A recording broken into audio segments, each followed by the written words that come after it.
నమస్తే అమ్మా. Big boss లో ఎవరు గెలవాలనుకుంటున్నారు? నేను ఫస్ట్ నుంచి చెప్పుకుంటూనే వస్తున్నానమ్మా. నాకు మొత్తము విన్ అవ్వాలనే కోరిక ఎవరి మీద ఉందంటే ఆర్మీ పవన్. ఆయనే గెలవాలి. రేపు ఫైనల్ కాబట్టి కప్పు తీసుకుంటాడు, బయటకు వస్తాడు, విన్ అయ్యి. ఆర్మీ ఒక అబ్బాయి జవాను బయటకు వస్తున్నాడంట కప్పు తీసుకొని. నాకు కళ కూడా వచ్చింది.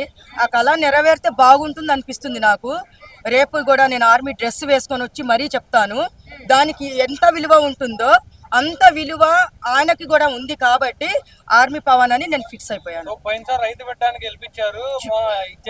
మీరు ఇంతకు ముందు కూడా క్వశ్చన్స్ అడిగారు కదా ఇవి. అయితే చూడండి, ఒక్కళ్ళు చేసిన తప్పుకి 10 మంది అలాగే చేస్తారనుకోవడము వేస్ట్ మాటలు ఇవి. ఒక ఆర్మీ గురించి మీకు తెలీదా? రైతు బిడ్డ అనే లోపల చెప్పాడు. కానీ ఈ అబ్బాయి చాలా సెన్సిటివ్, మంచివాడు, చాలా మిడిల్ క్లాస్ ఫ్యామిలీ కాబట్టి అది దేశం కోసము ప్రాణాలు ఇచ్చే ఆర్మీ జవాన్స్ ఎట్లుంటారమ్మా. అందుకని ఆ అబ్బాయే గెలుస్తాడని నేను చెప్తున్నాను. ఆయన ఎవరు చెప్పారు? రైతు బిడ్డ అన్నారు. లోపల ఒక మాట బయట ఒక మాట ఆయన చెప్పారు అంటున్నారు. కానీ మన పవన్ అట్లా ఉండదు. అంటే చాలా మంది ఇప్పుడు కళ్యాణ్ और తనూజ వీళ్ళిద్దరి మధ్యనే పోరు నడుస్తుంది. అవును. కొంతమంది తనూజనే గెలవాలి అని చెప్పి అంటున్నారు. సింపతి గేమ్ ఆడుతున్నాడు ఆయన. కళ్యాణ్ కూడా తనూజని వాడుకొని ముందుకు వచ్చాడు అని చెప్పి అంటున్నారు. నేను కూడా తనుజ గురించి ఒక అమ్మాయి గురించి గొప్పగానే చెప్పా. ఏమని? ఈ అబ్బాయి అంటే ఆర్మీ వాళ్ళంటే నాకు అభిమానం కాబట్టి చెప్తున్నా. ఒక అమ్మాయి గెలిచినా కప్పు గెలిచినా కానీ మనకి గౌరవం, మనకి ఒక ఆడపిల్లకి గర్వంగా చెప్పుకుంటాం కదా మనము. ఆ అమ్మాయి గెలిచినా పర్వాలేదు అని అంటున్నాను. అమ్మాయి గెలవకూడదు, ఆర్మీ పవనే గెలవాలని ఏ వీడియోలో నేను చెప్పలేదు. అమ్మాయి గెలిస్తే ఇంకా మనం గర్వంగా ఫీల్ అవ్వాలి. ఒక మగాడి కంటే 10 అడుగులు ముందు ఒక ఆడది ఉంటుంది.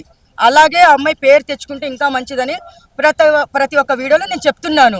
గెలిస్తే నాకు ఇంకా సంతోషమే. కానీ నేను అబ్బాయి మీద అభిమానం కాబట్టి, ఒక ఆర్మీలో చేశాడు కాబట్టి నేను ఆ అబ్బాయి గురించి నేను చెప్తున్నా. సో కళ్యాణ్ కూడా హౌస్ లో గేమ్ ఏం ఆడలేదు, మొత్తం తనుజ చుట్టూ తిరిగాడు ఫస్ట్ వారాలన్నీ. లాస్ట్ 4 వారాలు గేమ్ ఆడేస్తే కప్పించేస్తారా అంటారు. ఓట్లు చూడండి, 2 రాష్ట్రాల ప్రజలు ఓట్లు వేస్తారు చూసారా, దాన్ని పట్టి ఉంటది. వాళ్ళు గెలవకుంటే అక్కడ ఓటింగ్స్ ఇద్దరికి ఈక్వల్ వస్తున్నాయి కదా. అవునా? ఈక్వల్ కళ్యాణ్ అవును వస్తున్నాయి కాబట్టి అది ప్రజల చేతిలో ఉంది. ఎవరికి రావాలి ఎవరికి రాకూడదు అని ప్రజలు డిసైడ్ చేస్తారు. కానీ నా మనసులో మాట ఏంటంటే ఆర్మీ పవన్ మాత్రం విన్నరే.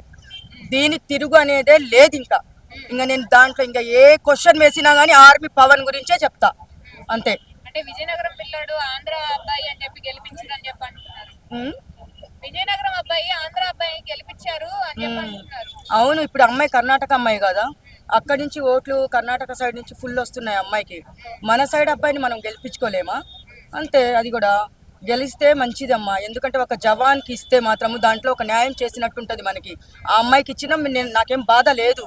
ఒక అమ్మాయి గెలిచినా కానీ గర్వంగా మనమందరం ఫీల్ అవుతాము. మీరు చూసారా? అవును, మీరు చూసావా? నువ్వు ఆర్మీలో పని చేయలేదని మీరు చూసారా? ప్రూఫ్ తీసుకొని రా, మాట్లాడదాం తర్వాత. అంతే. ఆధారాలు తీసుకోరండి, మాట్లాడదాము తర్వాత. అన్ని బయటపడతాయి. జవాన్ ఉత్తుగానే ఎవరో చెప్పుకోరు తెలుసా. లీవ్ లో వచ్చాడు 3 months అని చెప్పి చెప్తున్నారు. ఆ అబ్బాయి కప్పు గెలుచుకొని మళ్ళీ దేశం కోసం ఆ అబ్బాయి వెళ్ళాడు అంటే నాకు ఇంకా హ్యాపీగా ఉంటుంది. దేశం కోసం పోరాడాలని నాకు ఆ జాబ్ వచ్చి ఉంటే మాత్రమా మామూలుగా కాదు. నేను అందరి కోసం నేను అక్కడ పోయి ప్రాణాలు ఇవ్వడానికి కూడా సిద్ధము. అంతా నాకు ప్రాణం. ఆర్మీ వాళ్ళన్నా, పోలీస్ డిపార్ట్మెంట్ అన్నా, రైతులన్నా వాళ్ళన్నా నాకు ఇష్టము. దాని గురించి చెప్తున్నాను. వెళ్ళి దేశం కోసం అబ్బాయి జవాన్గా పనిచేసి అక్కడ మంచి పేరు తెచ్చుకుంటే ఇంకా మంచిది. అది